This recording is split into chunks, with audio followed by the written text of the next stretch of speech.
Ganito guys, paggawa ng kasaba. Ito yung balinghoy. Yan o, kikiskisin mo ng ganyan. Yan, kikiskisin mo ng ganyan. Yan.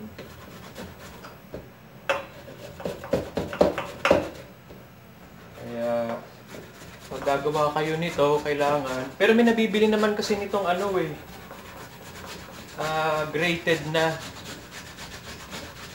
Pero kung gusto niyo pahirapan ng sarili nyo, yan, kagaya ko, ayan, o, di, kadkadin nyo na lang ng ganito yung ano.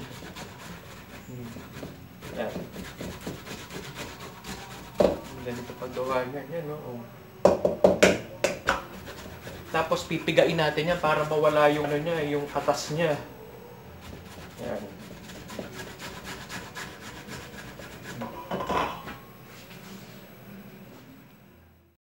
Ito guys, ganito na magiging itsura niyan after natin na mag-grated.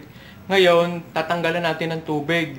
Pero wag na natin babasain, pipigain lang natin dito. Yan. Dapat syempre malinis ang kamay. Yan, pipigain lang natin ng ganyan. Importante pag nagagawa nito, malinis ang kamay.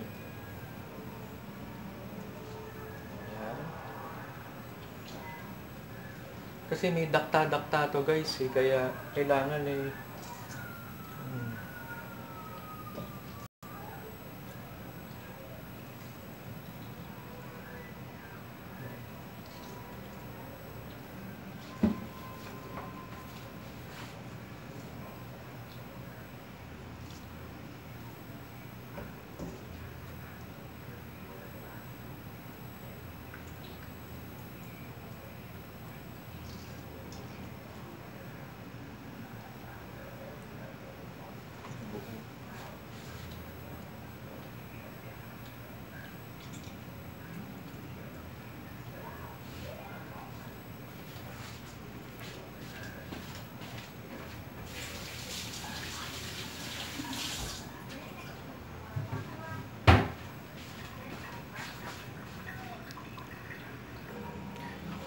So ito guys, ganito na magiging itsura niyan after natin mapiga.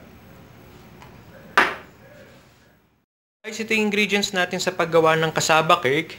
Ito yung kanina natin ginawang kasaba, grated kasaba, condensed milk, evaporated milk, 2 eggs, sugar, coconut powder, and butter. Ganito guys, paggawa niyan, imimix lang natin lahat ng ingredients. Mix natin yung kasaba.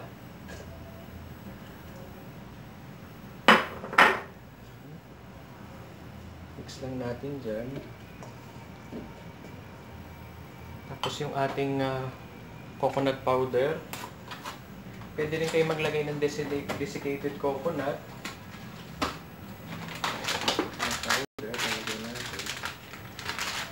Para dito, kasi konti lang to guys. Siguro mga kalahati lang nito.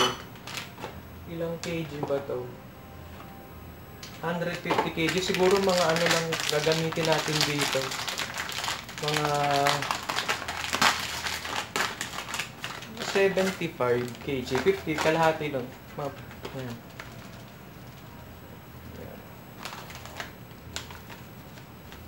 Ayan.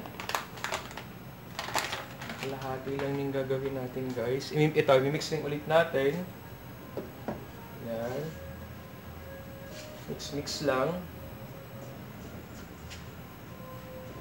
Ayan guys. Ayan. Mimix lang natin. Ayan.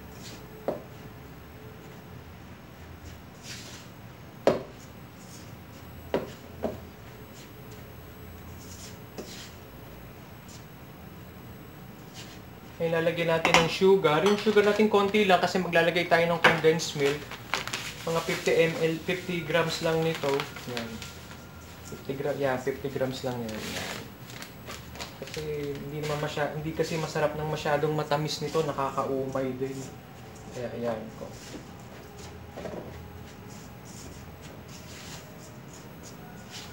Tapos ilalagay na natin yung ating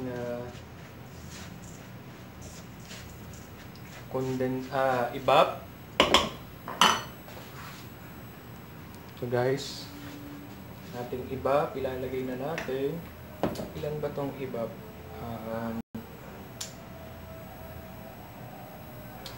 Nakalagay. Pero 1 can lang. 1 can of evaporated milk. Yan. I-mix lang natin. Yan. I-mix lang natin siya ng ganyan, guys.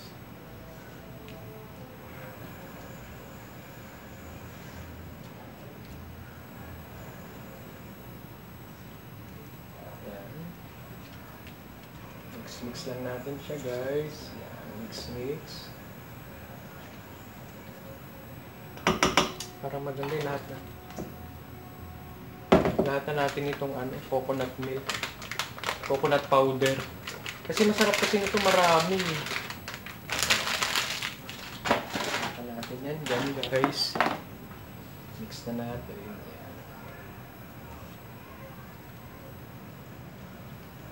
Yan. Mix na. Yan. Mix na yan, guys. So, lalagay na natin yung ating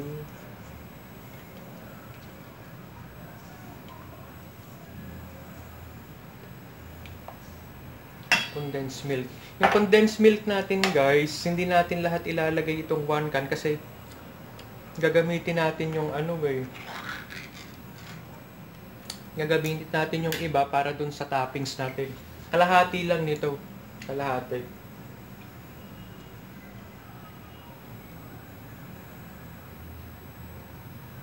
Yan. Yan. Mix lang natin, guys. Ayan. Tapos ilalagay na natin yung ating butter. Kukunin ko lang yung butter natin, ha. Kasi yung butter natin, imi-melted natin yun, Imi-melt. Lagyan natin ating melted butter.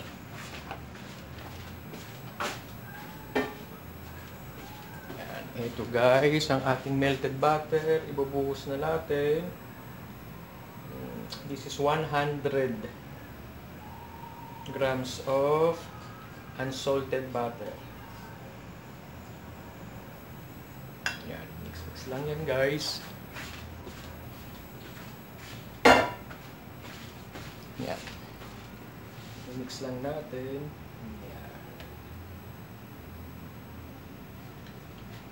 Mix.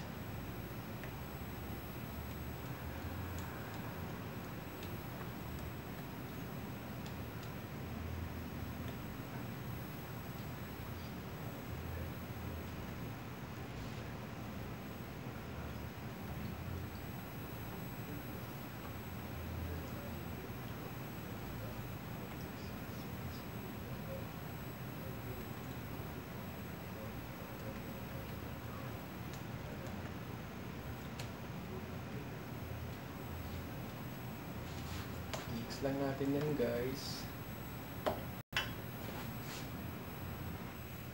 Yan na, guys. Magiging ganito yan. Tapos ilalagay na natin yung ating 2 eggs.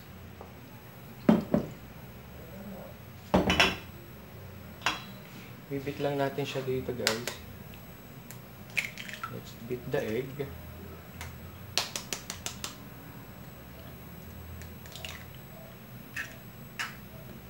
Bibit lang natin siya, guys, ang ganyan. Yan. Beat the egg. Yan.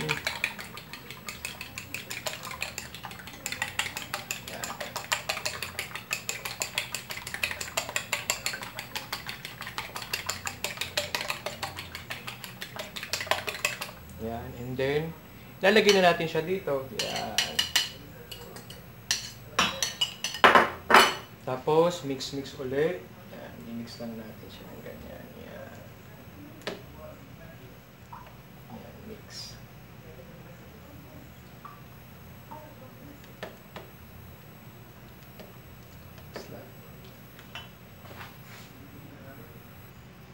Ito na, guys, yung ating kasaba. Yan. Sanin lang natin, Okay na to, ilalagay na natin sa molder, pero i-rest lang natin siya ng konti. Palamigin lang natin. Para yung butter mag-solid. Saka sa atin siya ilalagay sa molder. Okay? Guys, nilagay ko na dun yung kasaba natin. Nilagay ko na sa molder. Hindi ko na naipakita sa inyo guys. Pero ganito ang mangyayari dyan guys. Oh. Yan. Oops. Yan yung kasaba natin. Nilagay ko sa molder. Tapos lulutuin natin siya guys ng may tubig. Ayan oh. Ganun, lalagyan natin yung tubig yung ilalim niya pag niluluto siya. Tapos sa 100. Yan. 200 degrees Celsius. Hintayin natin yan ng mga 1.5 hours. Check na natin guys. Actually, na-check ko na to kanina pero check natin ulit. Yan. Kasi kanina hindi pa luto eh. Check yan. Check ko na yan. Check natin kung meron pa ulit Kung luto na siya, check natin ulit. Oops, wala na. Wala na. Luto na yan guys. Lalagyan natin to na toppings. Yung iba naglalagay ng makapuno. Ako okay lang, ito lang sa akin, gatas lang. Pwede na yung gatas. Lalagay ko dyan sa ibabaw. Yan na guys, nalagay ko na yung ating gatas sa ibabaw. Ibabalik lang natin ito ulit sa oven. Yan na guys, ilagay ko na siya sa oven. Yan, nilagay ko na siya sa oven at maghintay lang natin mga 30 minutes. Guys, ito na ating finished product ng ating kasaba cake. Maraming salamat sa uulitin. Bye!